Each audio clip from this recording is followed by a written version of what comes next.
इस चैनल में दिखाए गए हर एक वीडियो को प्रोफेशनल टूल्स की मदद से ही शूट किया गया है। तो सब्सक्राइब करें हमारा चैनल GT Info और तैयार हो जाइए अपने हर एक दिन को एक नए अंदाज में जीने के लिए।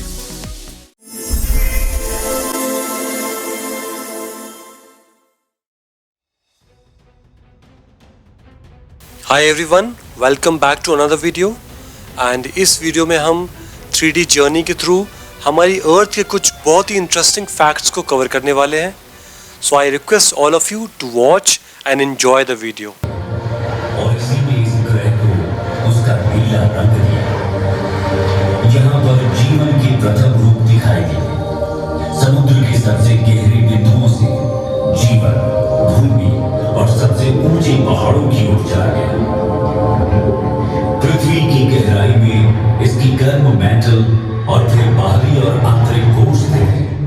वहां का तापमान लगभग 5400 डिग्री सेल्सियस होने का अनुमान है, जो सूर्य की सतह के तापमान के लगभग बराबर है।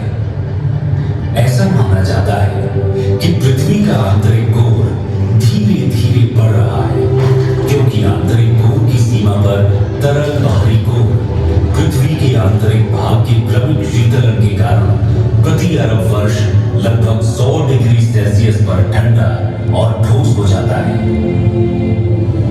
पृथ्वी के आंतरिक और बाहरी कोर में निर्मित कन्वेक्शन करंट्स अर्थात हमारे ग्रह की चुंबकीय फील्ड्स का निर्माण करते हैं। ये हमारे ग्रह के चारों ओर के चुंबकीय क्षेत्र ही है, जो हानिकारक विद्युत चुंबकीय विकिरण को हम पर हमला करने से रोकती है।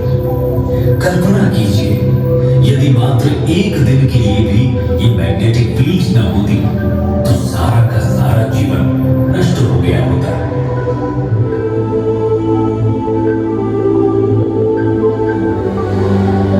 महासागरीय धाराएं समुद्री जल की निरंतर निर्देशित गति है, जो उस पर कार्य करने वाली कई शक्तियों द्वारा उत्पन्न होती है, जिसमें हवा, तापमान, टूटती लहरें, गहराई की रूपरेखा और तटरेखाएं, साथ ही अन्य धाराओं की दिशा और ताकत के साथ इसका इंटरैक्शन शामिल है। ये समुद्री धाराएं ही हैं जो वैश्विक कन्वेयर बेल्ट बनाती हैं और उन क्षेत्रों के तापमान को प्रभावित करती हैं जहां से वे यात्रा करती हैं। धरती मां ने अपने ऊपर जीवन को पनपने देने के लिए अरबों वर्षों में स्वयं को विकसित किया है। उसने ये सुनिश्चित करने के लिए तत्वों के साथ बेहतरीन संतुलन बनाया है कि इसकी कई प्रजातियों के बच्चों का अस्तित्व हमेशा बना रहे। परंतु जैसे जैसे हम मनुष्य बड़े होते रहे, हम और भी अधिक शक्तिशाली होते गए, जब तक कि हम अपने ग्रह के प्रति अधिक सचेत नहीं होंगे तो जो ज्ञान हमने प्राप्त किया है वो अंततः हमें नष्ट भी कर सकता है। हम मनुष्यों को शक्तिशाली होने के बावजूद अपनी बढ़ती आबादी को संसाधन उपलब्ध कराने के लिए पृथ्वी का शोषण करने के लिए अधिक मजबूर होना पड़ेगा और अपने मूर्खतापूर्ण उपभोग के कारण कई प्रजातियों को बर्बाद कर चुके हैं। पृथ्वी ने हमें पहले से ही चेतावनियां देना शुरू कर दिया है।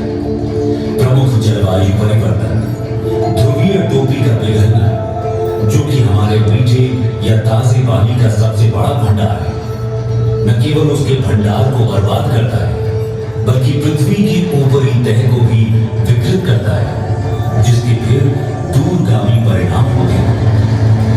हम अपनी भूमि के उपजाऊपन को कम कर रहे हैं और इसकी हमें उपज देने की क्षमता चिंताजनक दर से कम हो भी रही है। बढ़ती जनसंख्या के साथ आने वाले भविष्य में भोजन की कमी होना स्वाभाविक है, जिससे दंगे, युद्ध और अंततः संपूर्ण विनाश होगा। अभी भी समय है, जाग जाए। ये हमारा एकमात्र घर है। धरती मां ने हमें जीवित रहने के लिए बहुत कुछ दिया है। इस दुनिया में सभी के लिए पर्याप्त है, लेकिन एक आदमी के लालच के लिए कभी भी पर्याप्त नहीं होगा। आइए आज हम सब ये प्रतिज्ञा कर सुनिश्चित करें कि हम इस ग्रह को और भी अधिक सचेत बनाएंगे।